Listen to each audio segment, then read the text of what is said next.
कबूतरों से इल्तिजा करते हुए अब्बा जान कबूतरों से इल्तिजा करते हुए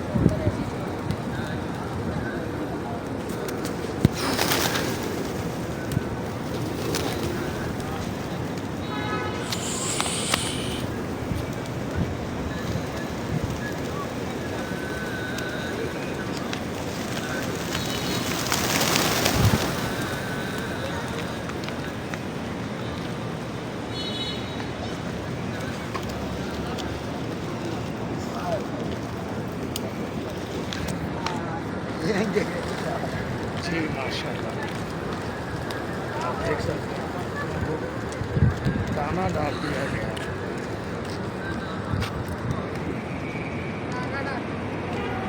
आगे जाओ।